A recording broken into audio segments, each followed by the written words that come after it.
Ultimamente eu tenho trazido muito algumas reflexões que eu venho tendo e eu li num livro esses dias, esse fim de semana aliás, né? Que quando ele fala um pouco sobre um livro falando sobre como ler livros e como ler livros de filosofia, principalmente nessa parte, ele fala da filosofia que a filosofia, todos nós podemos filosofar, né? E para filosofar a gente tem que pensar um pouco. Na verdade, a gente precisa pensar. E pensar sobre as questões da vida. E talvez pensar sobre as questões da vida seja algo que vem faltando para a nossa sociedade ultimamente. Até porque a gente tem uma concorrência muito grande dos nossos celulares. E o celular é algo automático, algo que traz algo assim, respostas rápidas, e quando a gente percebe, a gente já está ali entretido com as mídias sociais, as redes sociais, e a gente não pensa. A mesma coisa por conta da nossa carga de trabalho, as responsabilidades, né? E uma pressão que a gente sente muito grande por produzir, por ser produtivo. Só que muitas vezes mentalmente a gente acaba não produzindo tanto por conta disso, né? A gente precisa produzir dentro do mundo material, isso faz parte, isso é importante, mas talvez em alguns momentos isso pode estar atrapalhando o que a gente pense. Mas quando a gente encontra, e foi numa situação dessa que eu encontrei essas perguntas, né? Quando a gente encontra uma situação desconfortável na nossa vida, quando a gente encontra alguma coisa, quando a gente se encontra num momento que não é gostoso, que a gente vê que está causando algum incômodo em nós, talvez seja a melhor hora de refletir. E eu vou confessar para vocês, talvez eu até já tenha falado em alguma outra palestra, mas quando se aproximam eleições, eu fico ansioso, me deixa tenso. E toda vez é a mesma coisa, né? Esse ano tem eleição aqui no Brasil e eu já estava ficando ansioso, ouvindo as pesquisas e tudo mais. E aí eu comecei a parar para pensar, por que eu fico ansioso com isso? O que isso tanto muda na minha vida que me deixa tão nervoso quando eu paro para pensar nesse assunto? Porque a ansiedade conceitualmente é um medo excessivo, é uma preocupação além da conta, além do que deveria em relação às coisas, né? A gente precisa se preocupar com as coisas, alguns medos são necessários para a gente não se machucar, para a gente não se ferir, em vários sentidos, né, da vida. Mas quando ele é excessivo é a ansiedade, e eu vi que aquilo estava sendo um pouquinho demais. Refletindo sobre isso, eu comecei a pensar assim, poxa, onde que um governo pode mexer na minha vida, né, na minha vida pessoal, na vida das pessoas, né? E ao mesmo tempo, eu olho assim, né? A gente vem aqui no trabalho, eu olho os nossos colegas de trabalho, eu olho as pessoas com quem eu atendo ao longo do dia, eu olho meus colegas de trabalho no hospital que eu trabalho, eu olho vocês, eu olho as pessoas que vêm buscar a cesta básica aqui uma vez por mês, no domingo. E o que a política, o governo, o governante pode mudar na vida dessas pessoas todas, né? O que seria o melhor? E refletindo muito sobre isso, e lógico, trazendo os conceitos que a gente aprende com Jesus e que a gente aprendeu também com o Espiritismo, com Kardec, eu fui chegando, né? É como se fosse uma peneira, é como se fosse igual chave de campeonato, que ela vai afunilando, afunilando. E eu cheguei que, na verdade, muito pouco do ponto de vista individual um governo pode mexer. Porque, no final das contas, o que vale, do ponto de vista espiritual, do ponto de vista da vida que não é a terrena, da vida que continua, são os nossos valores. E lógico, há uma tendência coletiva de valores coletivos, e isso pode ser mudado. Mas o que interessa hoje, para nós que estamos aqui buscando uma religião, uma religiosidade, buscando algo maior, buscando uma melhora através de uma religião, através de uma cerimônia como essa, o que interessa muito para nós é que a gente olhe os nossos valores e que a gente não permita que os nossos valores sejam abalados por ondas que podem vir e que possam causar mudanças assim, aflições, por medo, por ansiedade, mudar com nossos valores. Enfim, todo esse preâmbulo, eu contei para vocês um pouco o que me causa essa ansiedade, mas foi importante porque eu, ao refletir sobre isso, em vez de me deixar ficar ansioso com esse porvir de um ano atribulado, de um período atribulado que nós estamos passando, eu lembrei dos conceitos que eu aprendi no Evangelho segundo o Espiritismo. Eu lembrei dos conceitos que eu venho tentando aprender com o Novo Testamento, com a palavra de Jesus, com o exemplo de Jesus.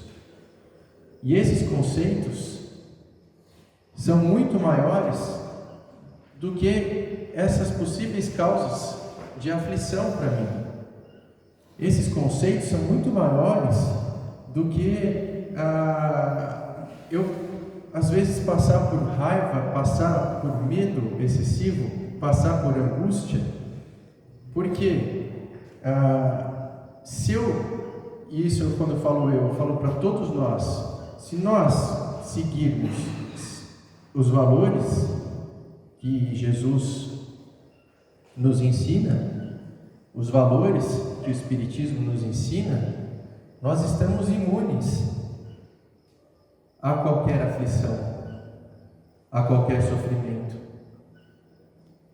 E então, vamos entender um pouquinho melhor o que são valores.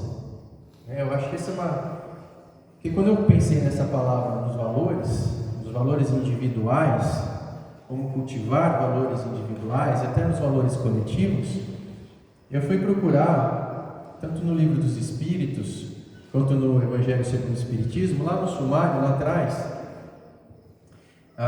se existiam essas palavras ali. Essa palavra valor como nós conhecemos hoje, né? E não a encontrei. Até no Livro dos Espíritos tem, mas assim, com outro sentido, né? O valor de alguma coisa, assim. E não no sentido que se atribui na sociedade atual. A gente vê hoje a questão dos valores, né? Por exemplo, imagine que você já entrar em alguma empresa, em uma repartição pública, alguma coisa, e tem lá uma plaquinha escrito missão, visão e valores. E aí tem lá a missão, a visão e os valores daquela empresa. No hospital que eu trabalho, nos hospitais que eu trabalho, sempre está lá, missão, visão e valores desse hospital. Depende de um laboratório que você vai colher um sangue, lá está lá escrito lá os valores desse hospital, desse laboratório. E é nesse sentido de valor que talvez, ou com certeza, quando a gente vai traduzir isso para o que se aprende dentro do Espiritismo e no Evangelho, é o que fala da moral cristã, é o que se fala da moral espírita, que são os valores cristãos, que são exatamente os mesmos valores do Espiritismo. Exatamente, isso não sou eu que estou falando, quem falou foram os espíritos que passaram a codificação ali para o Kardec. Então, quando a gente pensa nessa moral, nesses valores, saindo um pouco agora do que é o valor para o espiritismo, a moral espírita, a moral cristã, a gente pode pensar na palavra valores em todos os sentidos, tanto naqueles valores do ponto de vista de virtudes, bondade, generosidade, amor, compaixão, benevolência, e assim vai, quanto aqueles valores que não são consideradas virtudes na nossa sociedade hoje, mas que são valores e que para muitas pessoas são muito, muito importantes, como o dinheiro, posses, terras, o sexo, o prazer, as paixões, também são valores. E todos nós, na verdade, carregamos valores, tanto esses considerados virtudes, quanto esses, vamos dizer assim, mais ligados à terra. Eu não vou falar que são maus valores ou bons valores, mas valores mais ligados à terra e valores mais ligados ao espírito. E todos nós carregamos todos eles, em menor ou em maior grau. Todos nós carregamos. Só que a gente às vezes não percebe que a gente carrega. Mas tem um valor que eu acho que quando a gente pega o capítulo do Evangelho segundo o Espiritismo, Sede Perfeitos, e lá tem um trecho que fala do homem de bem. E um valor que ele coloca ali no começo, que é a fé. Que talvez valha a pena a gente falar um pouquinho dele, porque a fé é o oposto da ansiedade. Quando a gente tem fé, quando a gente acredita, quando a gente sabe que a vida continua, quando a gente sabe que Deus está no comando de tudo, quando a gente acredita na potência de Deus, quando a gente acredita naquilo que a gente sabe que Deus, Ele é onipresente, Ele é onipotente, Ele pode tudo, Ele sabe tudo e Ele é justo, a gente fica em paz. Para que nós vamos ter medo? Para que nós vamos nos preocupar? A gente só precisa seguir o caminho correto. Porque a justiça virá. Porque o bem, se a gente estiver tendo uma conduta correta, ele virá. Só que a gente esquece disso e fica pensando nas recompensas aqui da terra, aqui dessa vida. A gente pensa muito do berço ao túmulo. E aí parece que a justiça não existe. E aí parece que os valores estão invertidos. E isso é uma coisa importante, né? A inversão de valores que parece que a gente está vendo nos dias de hoje. E até por conta disso, até por conta dessa inversão de valores que a gente começa a ver nos dias de hoje, e realmente parece que ela ocorre, é que nós, que estamos ligados a uma religião, que estamos ligados, estamos procurando algo a mais, nós estamos, teoricamente, um passo à frente disso tudo. Porque a gente não está se deixando desgarrar da palavra de Deus, não está se deixando desgarrar daquilo que Jesus nos ensinou, não está se deixando desgarrar dos valores de Jesus. Isso quer dizer que a gente, então, porque a gente está aqui, a gente estuda, a gente vem aqui ouvir palestra, tomar passe, segunda-feira vem aqui ouvir a palavra dos guias, quer dizer que a gente, então, está super no caminho certo, que a gente não erra e que a gente não pode errar. Não é isso. Como eu falei, todos nós temos diversos tipos de valores. Nós vivemos na terra e precisamos cultivar alguns valores da terra para sobrevivermos. Inclusive a questão do dinheiro, inclusive a questão do trabalho aqui na terra, para que a gente possa sobreviver aqui, para que a gente possa, às vezes, também ajudar outras pessoas. O nosso trabalho, a nossa profissão, todos têm uma função para o movimento aqui da terra, para a grande engrenagem terrena e universal também. E todos nós, às vezes, cultivamos valores que muitas vezes a gente quer deixar de cultivar quando a gente percebe, mas que estão ligados à inferioridade do nosso espírito ainda, que estão ligados à nossa roupagem de carne que a gente usa, que o nosso espírito usa aqui, e que dificulta muitas vezes que a gente se livre de alguns valores que a gente gostaria de se livrar, que a gente nem concorda tanto com eles. Mas como é que a gente sabe disso? Como é que a gente consegue fazer para que a gente possa cultivar bons valores, para que a gente possa deixar para trás valores que a gente não quer mais para a nossa vida? E eu volto a ser repetitivo aqui. O primeiro passo é que a gente se conheça, o autoconhecimento. Quando a gente se conhece e existem diversas ferramentas para isso, a gente começa a entender quais são as nossas mazelas, quais são os nossos defeitos e quais são as nossas virtudes, as nossas qualidades. E a gente começa a ficar mais atentos no nosso dia a dia aonde ela se manifesta. Porque nem sempre é na situação de crise, às vezes é numa situação boa. Eu mesmo me peguei esses últimos tempos numa viagem com amigos, vivenciando dificuldades que eu trago comigo há muitos anos, que eu achei que eu já tinham suplantado essas dificuldades, mas elas estavam lá. Mas eu agradeci a Deus por ter percebido. Caramba, eu percebi, que bom que eu percebi, porque, poxa, eu vi que eu preciso ficar atento a isso.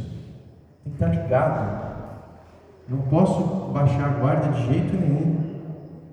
Mas se a gente não se observa, se a gente vem aqui atrás só de solução, e por isso eu até dou parabéns para quem está aqui de quarta-feira, porque tem muita gente que vem aqui atrás de solução. Não, resolve o meu problema aí, mas quem tem que resolver nosso problema somos nós mesmos.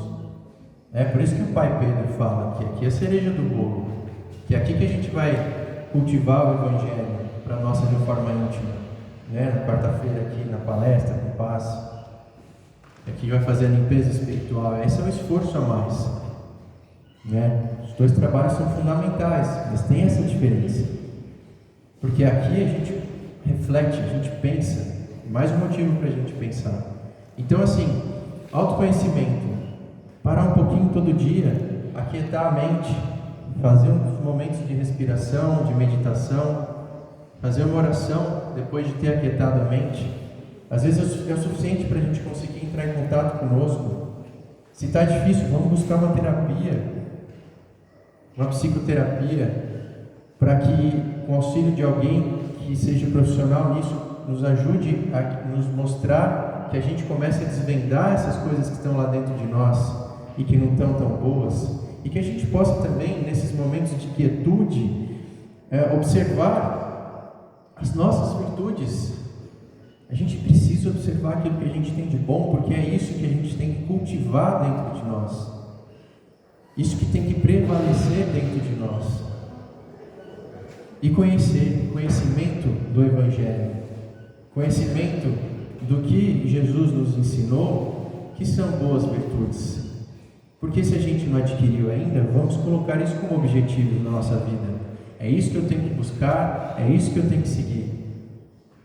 Sem grandes cobranças, porque a gente sabe que são pequenos passos até lá. Mas a gente não pode tirar isso de vista e deixar que o turbilhão da vida nos leve e a gente perca isso da nossa vista, do nosso objetivo principal, que é a nossa evolução, que é o nosso crescimento. Então, independente de governo, independente de eleição, independente de qualquer coisa, a nossa maior batalha é aqui dentro. A nossa maior luta é aqui dentro. E é a luta de nos conhecermos. É a luta de conseguirmos diminuir cada vez esses valores que a gente traz conosco, tão ligados, tão agarrados à carne, à terra, e cultivarmos os nossos bons valores, porque todos nós temos bons valores dentro de nós. Todos nós, invariavelmente, todos nós temos a centelha divina para começo de conversa. E todos nós por mais que pareça que não, muitas vezes, inclusive aquelas pessoas com quem a gente mora, inclusive nosso pai, nossa mãe, muitas vezes, com quem a gente briga, inclusive nossos companheiros, companheiras, nossos companheiros de trabalho, todos temos valores bons, virtudes. E se a gente conseguir observar isso dentro de nós, fica mais fácil observar isso nas pessoas também. E a gente pode começar a escolher o que a gente vê. Porque se algo incomoda nas pessoas, se algo nos incomoda em relação a outras pessoas, é porque existem algumas coisas lá dentro que não estão bem resolvidas para nós, porque a gente guarda algum valor como egoísmo, vaidade, orgulho, e aí a gente se incomoda com os erros dos outros. Mas a hora que a gente passa a conseguir olhar as nossas virtudes, fica mais fácil de olhar isso dos outros também. Então, meus amigos, a luta ela é individual, a batalha é individual. E foquemos nisso na nossa vida daqui para frente, que a coisa é aqui dentro, é conosco, e que a gente possa vencer. Agora.